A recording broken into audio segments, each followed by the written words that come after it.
We're checking in again with State Representative Tacky Chan of Quincy on this last day of September for Tacky Talk. Hey, Tacky, how are you? Hey, good morning, Joe. It's about 11:10 in the morning, so we're still in the morning. And yeah, we seem to like to time ourselves either very close to the end of the month or very early in the beginning of a month. Seems to work out that way. Yeah, I don't know where September went. It just seemed I thought it was just Labor Day the other day. It did blink. I mean, we were just this feels like we were just discussing our vacations in August not that long ago. And it feels like our vacations are so far, far, far, far away than it was before. So, okay, the whole Boston came out just that moment. I just knew it That was was that was classic right there. Yes. far, far, far away. But let's try to damper the accent a little right now. So yeah, no, it's been a really rapid month. Obviously, we've talked about the weather a lot because of the nature of when we make sure you know this is a live show. And yeah, I mean, Halloween stuff. I've seen Halloween decorations going up in the neighborhoods already. I think people just take advantage of the good weather to get the decorations up rather than wait for like 2 weeks out when the weather may be poor. Yes, I'm surprised they haven't made Christmas decorations already. Well, it seems like August is when they start selling Halloween candy. So I mean, the seasonal purchases are much more extended, and of course, it's an election cycle in Quincy, and lawn signs are up in force this past weekend. Yeah, I'm a sad person. I drive around looking for lawn signs just to see how things are going, and yeah, there's a lot of them just made an appearance this past weekend. Yeah, it's going to be interesting. November 4th, so it'll be here before you know it for sure. All the city councilors and three school committee seats are up for election this year. And remind folks that October 25th is the first day of early voting, which City Hall will let people know when that's happening. It's also the last day to register to vote. So if you're not registered to vote yet, you have up to October 25th to vote for the November 4th election. And you can still get a mail-in ballot. The applications are available online or call the city clerk's office and to get your mail-in ballot. And the ballot should be available probably in next week or so. I would think so. City clerk said she's sending them out to get printed very soon. So yeah, that would be a quick turnaround for that. And if you're concerned about the US Post Office not getting there on time, obviously you can drop these ballots at City Hall anytime before Election Day. And for the people who may be taking a winter vacation, I guess, in November, this is obviously a very convenient way for people to get their vote in before they get traveling to their summer homes. Yes, Winter homes, winter homes, winter homes. That's right. winter homes and summer weather. Yeah, probably in Florida or southern climes for sure. Yeah. Yeah. So, I mean, that's one thing about mail-in ballots is that if you want to get a head start to get to your winter home, you can get your vote done in early October. Yep. And there's a drop box right outside City Hall too, if you don't want to go inside or if they're closed or whatever. Yeah, absolutely. So just a little reminder for folks that you got about a little less than a month to register to vote and a little less than a month to early voting in person. But once again, remind everyone you can get mail-in ballot applications online or just call over to the city clerk's office. Absolutely. So now that we've got the city news out of the way, what's going on at the State House? Not too much. Public hearings are still very active. I got actually a public hearing first thing tomorrow morning at the State House to get through my committee with 3 hearings set up in the month of October. I'm trying to avoid November, December hearings, and under the House's 60, 90-day rule on reporting bills out, there'll be a lot of essentially getting votes from members towards the end of October. So I'm in a mad rush here to try to crunch out the remaining bills I have and start making determinations. Things would take more time for the committee to digest. So it's October is a very big decision-making month for me in terms of trying to figure this out, talk to the committee members, get the staff ready to go on these bills. And since we do not need the Senate's approval regarding releasing bills, it's not longer a joint committee except in a very narrow set of circumstances to vote on bills. It's very unilateral right now between the two branches on the committee level, which is a systematic change from the past 90 plus years. So, I've always been living under this system my entire adult life, and this is upended. So it's a little bit of stress on my part because I'm in such uncharted waters on committee management as a veteran committee chair and also a veteran committee staffer.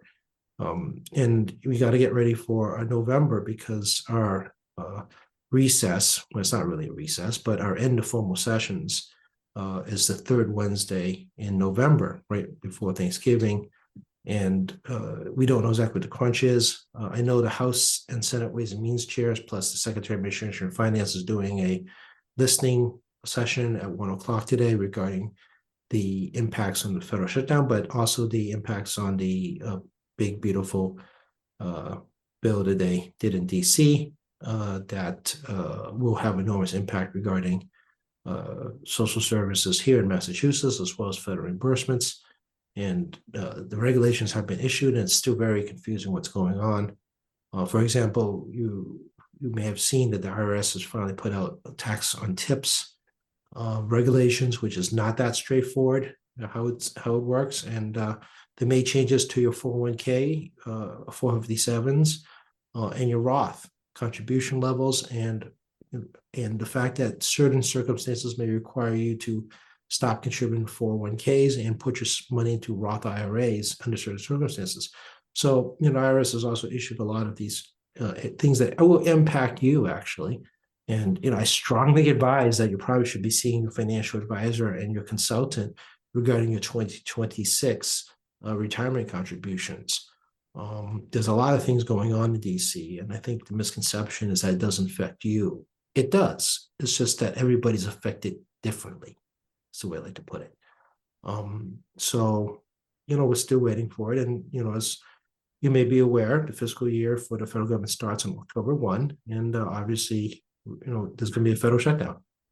It looks very likely, actually, first time in a long time. It doesn't seem that there's an imminent deal. We're speaking on the eve of the potential shutdown, and I know that what can the state do to intervene, Tacky?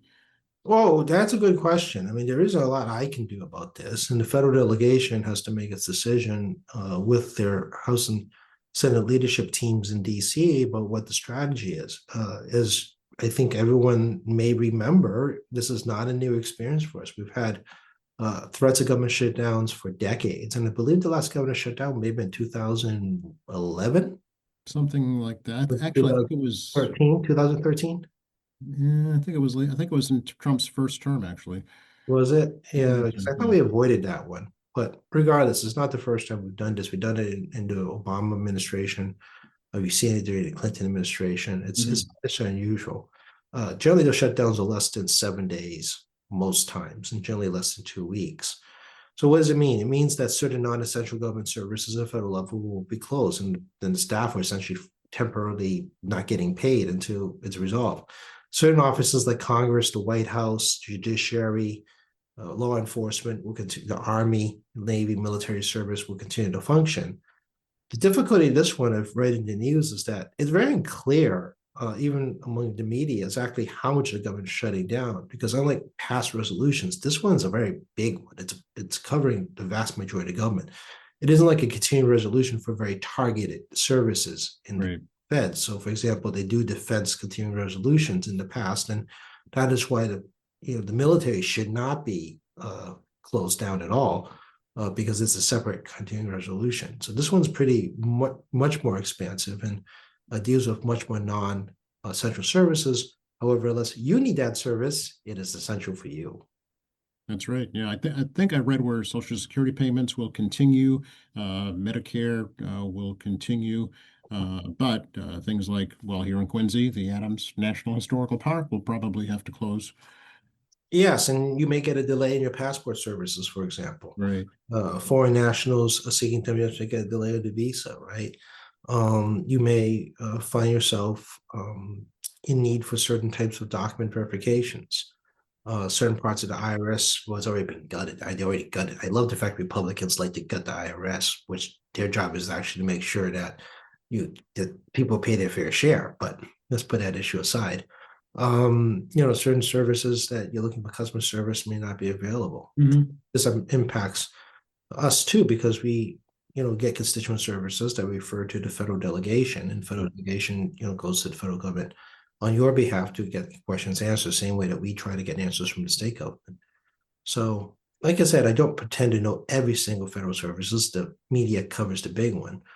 But if you're a person that needs federal assistance, and it's a non-essential service. And like I said, it's an essential service to you because you need it now.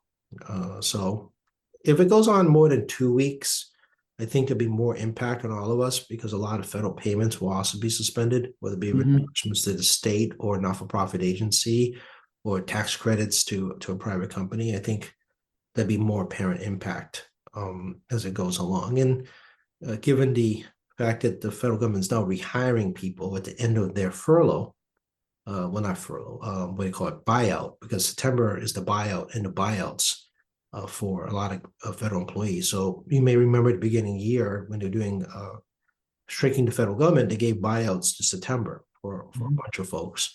Yeah, the whole Doge house cleaning issue. Yeah, Yeah, and they those guys can't take unemployment until their buyout is done.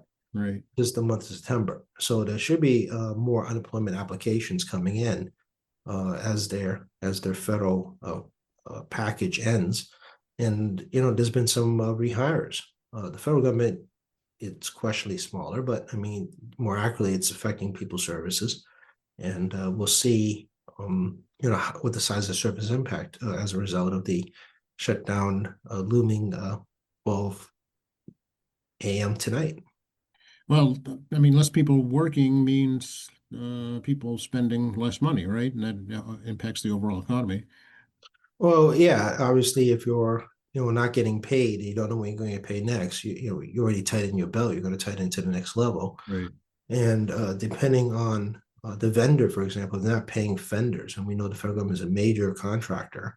The vendors may suspend work Mm. or do furloughs temporarily, or decide not to expand spending. I was talking to friends about, for example, the SNAP program, and we talk about this too, about the fact that certain federal programs like SNAP, Social Security, another similar type assistance, has an economic impact because that's people spending money locally uh, through a service program. Same thing happens with contractors and vendors. Mhm. They'll spend locally on federal dollars pursuant to a contract, and those contracts payments are suspended. It's going to delay them purchasing local product. Right. Yeah, exactly. Yeah. And I guess some travel maybe not canceled but delayed due to some slowdowns at the federal level too. Well, there's a workforce shortage at the airline traffic controllers. I mean, this is Right. very obvious to everybody now. I mean, the Newark one obviously got a lot of news, but air traffic safety seems to be definitely impacted by people retiring and then can't get people to work for them, and lack of faith in the government. One of the things I think is going to happen more and more, and we've seen this with the MBTA, is that bad reputation will lead to people not to work for that organization. So, for example, if you're applying for a job and organization A has a whole lot of bad news that you find problematic in terms of your future career, you're not inclined to apply for the job in company A. The MBTA has had that problem because of a lot of bad news associated with it, and people aren't inclined to want to work for an organization that may have a negative view on your future career. The way the federal government's going at the moment, and given the political divide and quite frankly the visceral nature of politics, it may actually impact people's career decisions, even though it's not a political position in the sense that you're not working in Congress, you're not working directly inside the White House, but you want to be just a worker in the federal government, in an impartial way, in the sense that you just want to get your job done. You're not here making political statements. Right. You could find yourself like, well, I'll take my talent somewhere else. Right. Exactly. Why put up with the politics when they don't have to? Exactly, and everyone makes an individual decision. And given the social media today, as well as people's public commentary, whether right or wrong, it's up to you to decide that. It can affect your choice in not political career, in your professional career, Mhm. So, often it's not look poorly that if you work for a federal agency, particularly one where you have a lot of responsibility, and decide to transfer those skills to the private sector.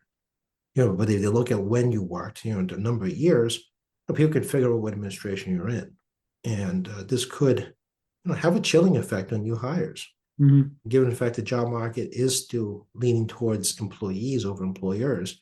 You may find good skilled labor deciding they don't want to do public service and make money doing something else with a bit more money in the private sector. And this Yeah. this will become more apparent over time. This isn't an instant situation. You could see this problem evolving over the course of several years. The MBTA did not net automatically have a workforce hiring problem strictly because of bad news happening over 1 year. Right. So we'll see. A lot of stuff is wait to see. Maybe I'm completely wrong in 3 years, or maybe I'm right. I don't know. But it's just an observation of things, particularly in a situation where it's a low unemployment rate and it's still leaning towards employees be able to dictate some terms in terms of hires. Yeah. I'm wondering, for unionized federal employees, how this will impact them if the unions take precedence over this. Well, the federal government has decided that they can just cancel union contracts at will without Oh, any kind of following through on the contract, nor receiving a court order. And this is something that's actually gotten under the radar, is that the Trump administration decided just to simply cancel contracts. End of story. Dead stop. So, as we say before, you can't trust somebody to come through on their side of the contract. Why would you do business with them? In the case of unions, he's just simply canceling contracts and forcing the unions to sue for enforcement, which takes time. Yeah. which takes time. And I don't know what you guys, but I'm old fashioned on this stuff. A deal is a deal, and we have a problem on compliance in the deal. Let's discuss how we can make that work. But things like collective bargaining contracts, paying vendors, things like that. The deal is the deal. And there's huge negative repercussions on non following through on your side of it. This was not getting a lot of news. It's on the low. First I've heard of that, actually. Yeah. Yeah, very low end of the media radar. They're not really paying attention to this end of it. And I think somebody in the news media needs to start looking at the vendor contracts and whether or not obviously Doge did lie. I mean, they started counting terminated the contracts from this past December because the contracts ended. That is not a cost saving, folks. That's something that is not a new cost saving. It's the natural course of contracts ending. Right. I mean, they did kind of flub a bunch of numbers on their savings, but again, they do this in the private sector. Government's more transparent. So, it's the media can quickly figure this out. It's not like it's that hard to do the math. But, what I'm getting at is that at some point, they're going to just simply do cost savings by not paying vendors to the federal government. And that's not a good way to do business. No, because what company wants a federal contract that may not pan out? Yeah, federal contracts, whether it be paying leases on property or getting paper, generally the credit of the federal government's good. They're not maybe paying on time all the time, but the credit is good. And that's why these contracts are lucrative, because they're going to pay. I'm going to tell you, at some point, they're going to try to slide under the radar like they did with the contracts with federal employee unions. They're going to probably start, and they haven't already started, delaying contracts. And given the government shutdown, they may use an excuse for a lot longer delay on payment. Right, right. Would a federal shutdown impact Massachusetts unemployment? No, not at the moment. I mean, the federal, as a reminder, everyone, certain programs that the federal governments have is actually run by the state government, and it's paid for by the federal government. So unemployment is a federal program that the state operates, but it's federally paid for. And we have talked to unemployment in the past, and over the years, the federal government has cut back on their reimbursements as well as funding for employees to work at unemployment, DUA. So obviously, we're now facing higher intake on DUA calls. I mean, my office, I just picked up 2 new ones before I even got on a call with you on my email just today. And obviously we're a small district. It's only about 47,000 people, but you think about the ratio, once you get to like a couple of dozen in a week, there's an employment problem. In Massachusetts, unemployment is at 4.8%. Right. So, if there's no more funding from the feds regarding DUA or mass health on people to do the work, it's obviously incumbent in the state to pick up that cost. But the problem is, as a federal program, why is state tax dollars paying for a federal program? And this is where we get into a bit of a commingling issue, or segregation commingling. Like, we try to keep the federal dollars segregated. We don't try. We have to keep it segregated. It's not try. We must keep it segregated from the state dollars, and try to I don't know how this is going to play out in the long term, Yeah, it frankly. would, yeah, be up to the state, I guess, to seek reimbursement at some point. Well, exactly it. I mean, your tax dollars actually are segregated out based on the services. So your federal dollars go to federal programs that the state operates, but the employees are paid by federal dollars. I mean, think about it, it makes perfect sense, Mhm. right? And at the same time, we do administer certain types of federal grants. Domestic violence grants is one of them, I can Mhm.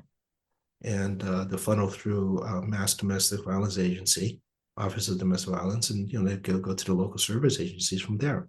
So we do stuff on behalf of the federal government, expect some reimbursements on our administrative cost. So we shall see how this works. It's a little different because like we don't mandate cities and towns to do work that's a state job. We pay for it. Yep. But if you go to like a county, for example, large swath of this country actually has more powerful county government than state government because the Yes. county government runs those service programs. And I'm thinking California is a good example. Yeah. Florida is an Yep. example. Everywhere in the Southwest is a good example. And those county governments, get the federal reimbursements, but those county governments also tax county tax. It's one of those quirky things about taxation is that when you look at national studies, they ignore county taxes. Oh, interesting. Yeah. Yeah, I always find it very interesting where they say that you're in a low tax state, yeah, on income tax, but they're disingenuous because there's county tax and fees. Okay. So it's always amazing how I look at these like different federal national groups writing about tax policy and they completely blow off that. And the only reason I could think of it is they come from states where there is no functional county government. Like Massachusetts, basically. Yeah. Okay. Yeah, yeah, strong state governments. Yeah. Huh. But Interesting. Although county, Norfolk County is still pretty strong. it is. It is not a tax. They do not tax you. Correct. They Right. make most of the money on fees. For example, the president's golf course, it's fee Mhm. free. And they do receive some support with state tax dollars. Yep. Yep. Filing fees at the Registry of Deeds, things like that. Yeah. Yeah, and that's why the fees will go up once every 15 or so years. I think the last time Mitt Romney raised them, that was the last time. That shows you how long ago it was. Yeah, it takes a long time to raise a fee. People complain it's too much money, but keep in mind those fees don't move for long periods, which creates a fixed income problem for counties. Yes, because their A lot. costs increase. Yeah. That's exactly it. And for example, like Billy O'Donnell there at the Registry of Deeds, don't get more money if there's no real estate transactions. Right. Exactly. Yeah. It's all connected. Yes. Exactly. Yeah, so the economy on property purchases has a direct impact regarding the revenue stream for county government. Hmm. Well, I guess if there is a shutdown, federal shutdown, it'll give us some idea as to how the federal cuts may impact the state because there'll be no money coming in. That's entirely possible. I wish I had a better answer for you. Like I said, we are both old enough to have lived through more than one government shutdown. Hmm. This one in particular is actually quite long. And if you want to talk about the politics a little bit, we can. I mean, I think it's been very well reported in news that the Democrats chickened out, for lack of a better term, on shutting the government down back in the early part of this year, in the March area. And Schumer made the leader Schumer said that the reason you want to do is because he feared that, give a open game for the federal government to continue its Doge cuts. Right. Well, the argument doesn't change 6 months later or so. It's the same problem, but I mean, it would have been before the end of the fiscal year. And a lot of the big fiscal changes that the Republican Congress and the president made by law, including the revisions they've done, meaning pass a bill and repeal their own budgetary sets, goes into effect on October 1st. So there's a whole lot of more chaos in this front than it would have done at the beginning of the year. Yeah. On administrative regulatory level, and beyond just the spending issue. So, obviously, as you guys know, we do politics in the show, and the Democratic base, not necessarily Massachusetts, but in other parts of the country in particular, feel that they aren't using every leverage they can to do it, and the Democratic Party needs to make a decision. And you've seen this before when it was flipped. We had a Democratic president, the same thing happened going the other way. Oddly enough, with identical rhetoric, you see it in news now. It's like the same playbook 35 years later. Exactly. Yeah. This exact same thing that was going on during Bill Clinton. They all said the same things. Nothing ever changes. It's just different people saying words. It's very true. It's the same old argument. It's just different players. Yeah, and we talked last week that state government here put some money into acute care hospitals and community health centers, preparing for the Medicaid cuts and the cuts to community health centers from the federal government. Mhm. So obviously, as you've seen in the news, the Democrats decided to double down on healthcare as trying to get concessions to restore those cuts. So it Right. could save taxpayers hundreds of millions of dollars in Massachusetts and potentially, perhaps even bigger numbers in bigger states where you could be facing, maybe $1 billion in some of these states if you're a big state on Medicaid cuts. So, the Democratic position right now is, as opposed to try to restore all the social programs that are likely to have some kind of reduction or change, they're trying to hyper focus in on something that actually affects your pocketbook a little more, not necessarily as a patient, because it will affect you as a patient, but also the state tax dollars as well. Right. Yeah. I know Republicans say that needs to be dealt separately. So, that's where the standoff is. Yeah, what's the chance of going to deal with it separately? Not at all. Let's call it what it is, folks. I mean, people should not BS themselves into believing that. I mean, let's be honest about it. If they want to address the issue, they can do it now. If this was a problem that was created over the summertime, they could have addressed it then. This is all political theater. And like I said, if you've been doing this long enough, you watch this business long enough, you guys have seen this playbook before. Hey, let's change topics a little bit. When I heard about the Trump administration's 100% tariffs on foreign-made movies, I thought of you because I know you're supportive of the local movie industry film tax here in Massachusetts. Yeah, I'm not entirely sure how this is going to work because tariffing a service of this type is basically applying a tax. So what he's really doing, he's trying to create a tax because a tariff is a type of tax, but it's not a tax in the sense it's been passed by Congress as approved tax, which is why the Constitution says Congress approves tariffs. I'm not sure exactly how this will work because you're basically saying, I want to tax you 100% of your revenues generated overseas. Isn't this the argument that Democrats make regarding foreign corporations generating income overseas and hiding their money in foreign banks? I mean, it's exactly the same kind of like thing that's talked about a lot, where multinational, particularly big multinationals, are making a lot of money, but none of the income's taxed in Massachusetts, so they hide the money in foreign accounts. This is a little different because the revenue will come back here, but there's nothing that says that these same film companies that are the big ones, not like a small film company, could just open an offshore account and just hide their money overseas. I'm having a real hard time reconciling how this would work. And it's a tax, not a tariff. So if I'm going to tax you on your revenue, not on the product, the revenue generated, that's a tax. Tariffs are only applied to goods coming in as a surcharge, essentially, by importers to the United States, where upon arrival in the United States, customs check the products on the manifest and proceed to apply the tariffs, which must be paid before releasing goods. If you're paying, are you stopping a movie from coming in that's actually production is finalized inside the United States? Because a lot of the work in the film industry is all over the world. I mean, true, including things like animation that's done, a lot of it's in Korea. But the final assembly of a movie is done mostly, not all of it, but mostly inside the United States. So I'm not sure. I'm very confused how this works because what he's doing is he's applying a tax on revenue. Which, why would a company even produce a film that was not going to be profitable because of that tax? Well, and why would you let the money come on shore? Right. I mean, that money's not coming on shore. It's not coming on shore, and given the fact everything's digital, meaning you can move stuff to the cloud. It's no longer the days of moving, film. I'm very perplexed how this will be implemented because this is an IRS issue, not a customs issue. In my mind, anyway, because like I said, it's not like you go to like customs checks your digital products coming over via the cloud and then assembled and edited inside the United States. Right. Yeah. There are exceptions. Like Lord of the Rings was entirely shot in New Zealand, pretty much in Australia, and all the post production was done overseas because that's how they did it. And then it was shipped over to the US. But we're talking about a film that's over 20 years old, right? So, Right. we're talking about today's modern media, which is pretty much almost shot 100% digital. Oh, sure. Yeah. But your post-production is all of, hundreds of hours, perhaps, depending on the film, regarding retakes, reshoot, Mhm, mhm, mhm. errors, etc. And then you have to go through all this material. Then you got to link up the sound properly.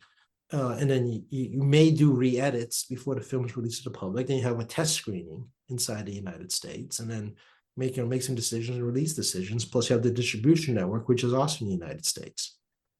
I don't know what they're thinking. I think people like sitting there thinking, oh, well, all this work should be done in the United States. So this tariff, will make people come back. And I'm like, think about this, people. I mean, it's not a good, it's not good in conventional sense. It's not like a foreign company made this product and is trying to get it past, LA or, LA's port to get Right. the country and put like a surcharge, which you will pay for eventually. This is a film, and it also doesn't make sense here because the film industry uses distribution systems in the United States, and distribution system which collects the money. Hmm. When you buy your ticket at a movie theater, the theater gets a fixed cost of that movie ticket. The rest of it goes to distribution, Hmm. and then In this country. Yeah. yeah, and then the distribution pays the by contract to the producers of the film. And there's like a whole massive contractual chain of who gets paid what off that ticket. Streaming services don't work exactly the same way, where the content on streaming service is paid for by the streaming provider, and then that provider provides the product to the US. So, for example, let's use Squid Games because that's got a lot of news in the past. It's Korean generated, but Netflix is the producer. It's made in Korea. Netflix eventually bought it. They own the copyright and the intellectual property for it. And then they show it in the United States. There's no physical good passing through customs. Right. And the No. revenue Netflix generates is in the United States. And then they generate revenue because Netflix is a global, one of the few true global streaming services. So when they're showing that in Korea, when they did the test run, Korean subscribers paid for it, but they didn't pay for it by individual ticket. They paid for it as a subscription service. It shows the ignorance of what's going on in the Trump administration about an industry that's very complicated in the modern era. He's thinking this is like 1946. Oh, right. The Hollywood movie lot where, actors are all gathered there and they spend years making films. That doesn't happen anymore. Yeah. Oh, yeah. And again, I'll repeat the statement. We're on our second, well, really a third, but I mean, two presidents now, because he, has two non-contiguous terms.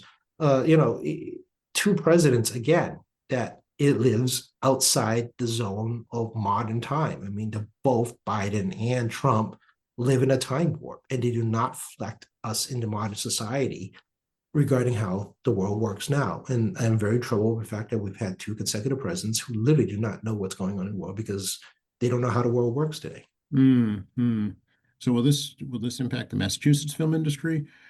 Well, the industry is already really suffering now from increased costs associated not just labor but also production work. There is obviously fuel costs have gone up, and the investment has dried up. I've talked to the Boston Business Journal about the fact that streaming services have gone to a tech mentality of making films at all costs, and they paid the price for it because they've made a lot of stuff that no one's watching. Yeah. It's not worth production, and it's a very different from the movie era when it was just strictly theaters before streaming and just like network television, like what 50 years ago it feels like. Yeah. It was strictly network television, no cable TV, where It was 50 years ago, actually. Yeah. you really had targeted. You had to be very careful how you spend your money. Yeah. Today they spend money like water, and they're paying the price for it and have a lot of wasted money, and as a result, they have to be much more frugal in production these last several years, particularly post COVID, and it's been very challenging for the industry. In Massachusetts, they had a really good run. I can't name some of the TV shows at New England Studios right now, which I visited, but they've had a very good run. The question is, going to 26, 27, 28, is that revenue going to be there? But it takes like 5 years to find money to create any production. Hmm. So minimum 5 year delay, minimum on trying to get the money. And sometimes it can take a decade. And then you throw in the screenplays, and then you have to find the actors and everything else. It's Yeah. a lot of work before you even get into a set. And given how the economy was in 2022, dictates whether people can afford for something in 2027. Yeah, interesting. Yeah. And that impacts the cottage industries around the film industry too. Yeah, everybody from costume designers to coffee shops, Right. has that enormous impact on everything from catering to retail stores where to buy stuff to Yeah. carpenters, electricians, and so forth. All of it, hotels, transportation. Yeah. Yeah, so but again, people think you wake up, some billionaire with money just wakes up and drops money in a film. It doesn't work that way. It's a compilation of investors who are looking for a return investment on the film. Whether they make their money is another question. Hmm. But that can take years before. So a lot of the financing for films, minimum 5 years out, unless you find that big like person with too much money in their hands that is really bored. Right. Well, yeah. I mean, I read an article the other day that the American economy is being driven by basically 10% of the population, the 10 wealthiest percent. Yeah, what's actually interesting, the data set showing so-called upper middle class shrinking down quickly. We always talk about the middle class shrinking, but the upper middle class is also now shrinking really quickly, not necessarily just because of salary reductions or salary stagnation, which is Yeah. really going to happen soon. It's also the cost of living is rising at a pace where their salaries can't keep up. So, if you really look at not just say how much people make, but how much people need to spend on basic cost of living, especially in this state, the upper middle income folks that maybe you consider $500,000 upper income.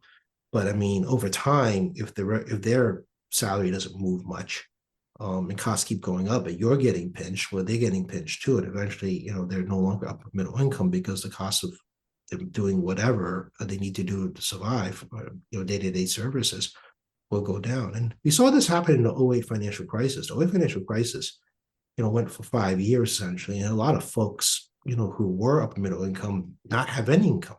Hmm. And I always remember the story about Silicon Valley homeless shelter. We had probably the most highest educated people that lost their jobs Oh, in a homeless shelter in Silicon Valley, which they never had needed before. So interesting. Oh, because they were overextended, basically. yeah, Mhm. and it does happen. You could find yourself in a job, executive job, getting paid like $500,000 or something, and then tomorrow morning you're gone. Hmm. Yeah. And and you can't adjust that quickly. And you may be irrelevant. Right. Right. You find yourself suddenly in a sector which no one cares about you anymore, and you may be well educated and well experienced, but no one needs you for the moment. Then that's a reset and you have to start all over again, basically. Exactly. It's Yeah. tough choices have to be made, because if you're from a certain industry, you know what the market looks like, then you're probably aware that you're probably unhireable for a set period of time. You have to make some hard decisions. And it's harder the older you get, too. They tend to knock off those first. Have you noticed? Yes. I, Yes. they want to knock off the, older folks they don't want to pay any longer and try to find someone that would take less money for the same work. I keep reading about this so-called K-shaped economy, which I'm still not quite clear as to what that is, but it's basically some folks advancing very well, some folks decreasing extremely quick, and the rest of us holding the line. Yeah, that's a K, right? The K Yeah. straight counts holding the line. People doing well is the K side going up, and people doing poorly is the K side going down. And it's also disconnected by the stock market. So the stock market goes up, or a lot of people's, after you pay for life, you're really not making any money anymore. It's already stagnated. So that means your salary and inflation don't sync. So you're losing money. And that means your underlying going down. So like today's consumer confidence report was lower than expected. But job openings, the JOLTS, were a little higher than expected. It's very confusing. Is that a good or bad sign? Because that means that the rotation isn't very high. It's very confusing, the job data right now. Let's ignore the whole revision stuff because it doesn't sync up. But you have growth GDP driven by consumer spending quarter 2, but consumers aren't very confident. And generally, when consumer confidence is down, they don't spend. But that's not what's Right. going on. Right. Yeah. It's a weird dichotomy that's going on. Yeah. Yeah, and it's reflective of that kind of K shape where people don't have a lot of confidence. They're on downward slope with a K, Hmm. but the rest of the economy is upward slope, reflecting GDP revision numbers are higher than expected. So, but that's quarter two, by the way. Quarter two is ends in June. We're in quarter three now. So I don't know. I mean, like I said, there's all kinds of like moving targets, and it's hard to predict what's happening. And Yeah. like so a lot of these tariff deals didn't are not coming to effect to now, and some were pending like EU approval. Right. And then you got these rando tariffs, for lack of a better term, like steel and lumber making an appearance out of the blue, but you don't factor those in back in April. And what does that mean going to December? And construction doesn't happen in the northern part of the country during the wintertime, really, in terms of heavy construction. I mean, things are happening, but I mean, most of the big construction during warm months. So what does it mean you're going to buy steel in January? Is it going to be a different price putting that order in August? It's not like you just have steel beams sitting around all winter. I mean, I have no idea how this is going to work because Yeah. it's so many unpredictable moving parts. Well, the Trump administration is trying to spin it as, well, nothing really bad's happened, but things keep changing, but they won't talk about trying to account for future tariff impact because they keep changing, because they themselves, the talking heads on behalf of administration, don't even know when it's going to happen or what it's going to look like. So for them, it's impossible for them to say, well, yeah, we're going to expect these future tariffs initiate this date. They can't make that statement because this is very almost like on the spur, whimsical kind of decision making. Right. Yeah. Yeah. And it depends on who you ask too, in their own life situation. Agreed. And you and I have different standards of living in terms of like what we need to do and pay for. For example, I mean, I have a lot of costs associated with my mother. And some people don't. Some people I know I have friends who have a lot of kids and their cost is different from a guy who don't have children. So everyone's in a different financial situation. I am very understanding of that. And it's going to be I don't know. I just don't know how it's going to go because, like I said, the Trump administration talking heads um, only know what they're talking about now, but they can't predict what the president's going to do. And the data sets change based on what he does. Right. It's everything they say. Again, it's all looking backwards in time, like everything else. But they can't talk forward in time because they have no plan on forward implementation. So they can't make educated projections. Right. And a government shutdown is going to also shut down those numbers, those statistics, those reports, to base that information on. Yeah, because they're not working. Right. And there's no reason to report. And then if is a long shutdown, I don't know if it's going to be a long shutdown. There is also a potential that you may not see the impacts to down the road. Everything is not Like the tariffs. Yeah. yeah, nothing's instantaneous. Everything takes time for it to unfold, as I like to say, particularly in public policy. Oh boy. What's going on in the district, Tacky? Let's talk about something else. Um, I went to Church of the Presidents, First United Parish in Quincy Center, because the tombs of the presidents were open, and I was there. It was there. Oh, for Heritage Days? Yeah. Yeah, I figured I haven't been in there as a tourist in a long time, so I just kind of did the walk around, Oh, nice. took pictures of stuff I've had like 100 pictures off. I don't know why I keep doing it, but I always do it, and did things like that on Saturday.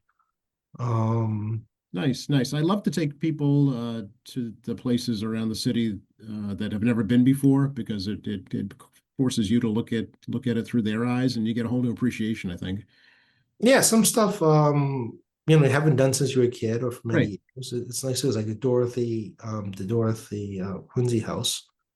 I loved the Adams Mansion for many years. I like, I think it was last in there before COVID. I think it was 2018, I think. Mhm. So I mean, I took family through there. Um, yeah, it's stuff I really need to do that I really enjoy locally that I don't do regularly. Not like I want to go every week, but every so often it's something to do that I Yeah. want to check in on.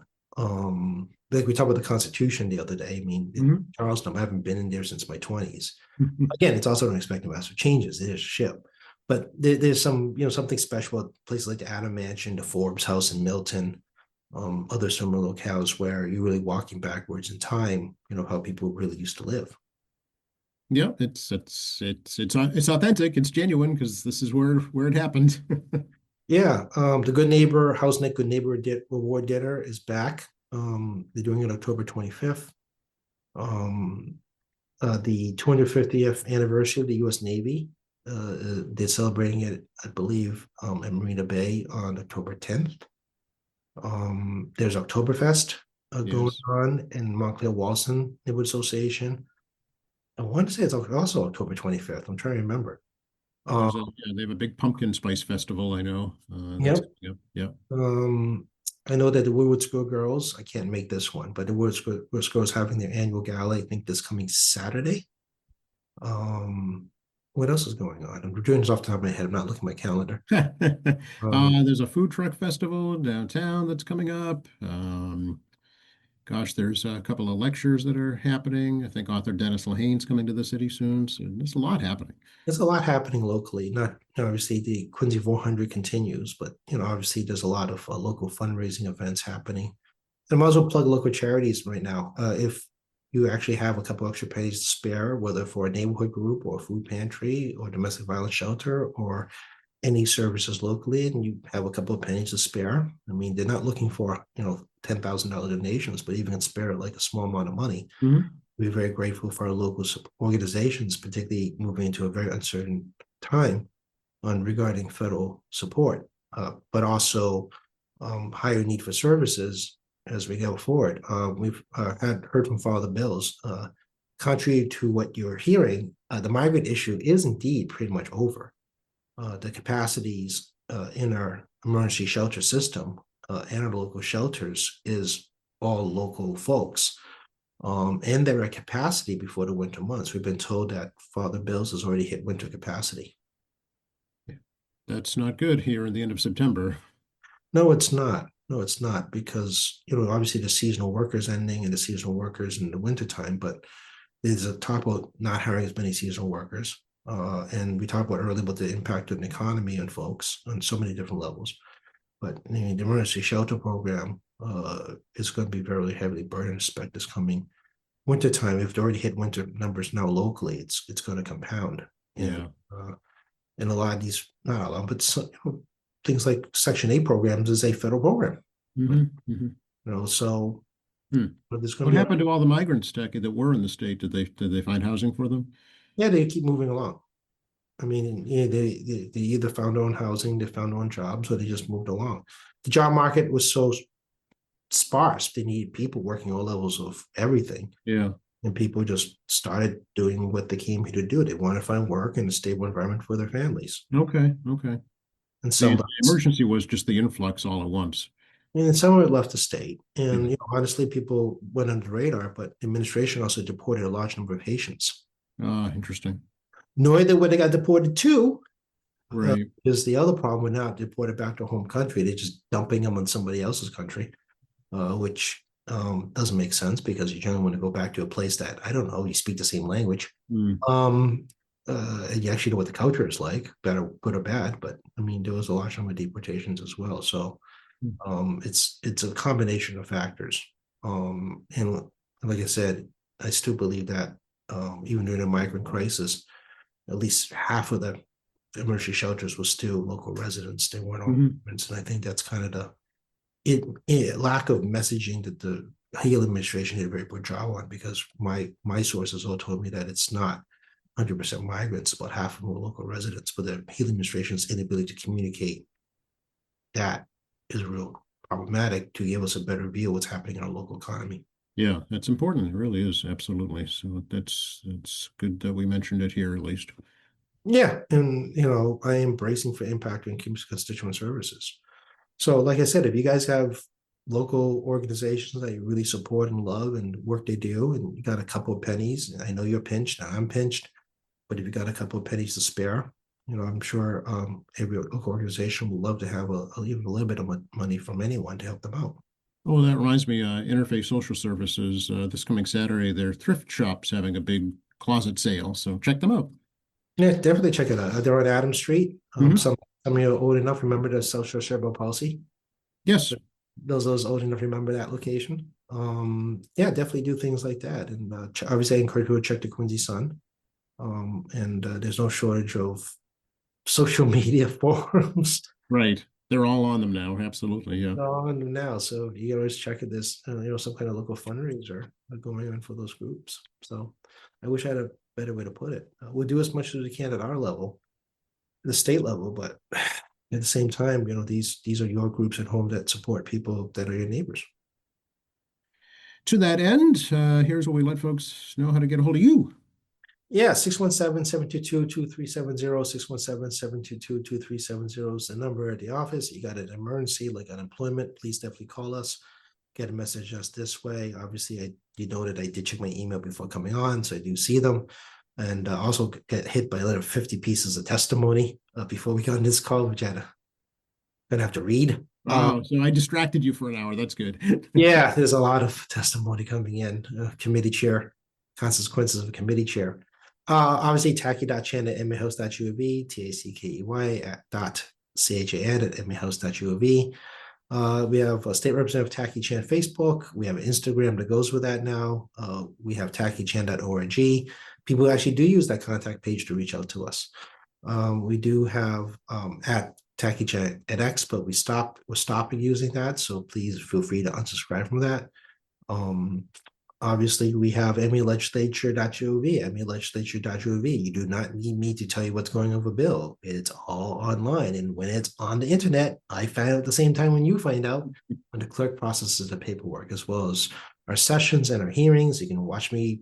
Well, actually, we may not hear this by tomorrow, but obviously, recording for my public hearing tomorrow is at on October 1st, at 10 a.m. There'll be a recording available on my own public hearing. And then of course, me and Joey here try to get to you every month, maybe 2 or 3 times, depending on our scheduling. And QATV at qatv.org, QATV at qatv.org. If you want to drop Joe a line and things you want to ask about or commentary. Actually, I ran across 2 people last week that actually did watch us. Oh, thank you. We appreciate that. We thank you very much for tuning in. And Joe would love to hear people that check in on the shows and the people we interview and the thoughts of how it went. Definitely. Always like to hear from folks for sure. And next time we talk, it'll be October.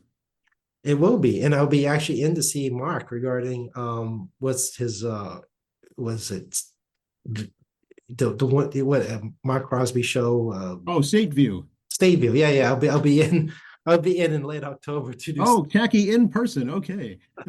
I'll be in studio with Mark at the end of towards the end of October. So. All right. Well, I'll be sure and wander out and see you in person. I know I'd be more dressed up. Thanks a lot, Tacky. Take care, Joe.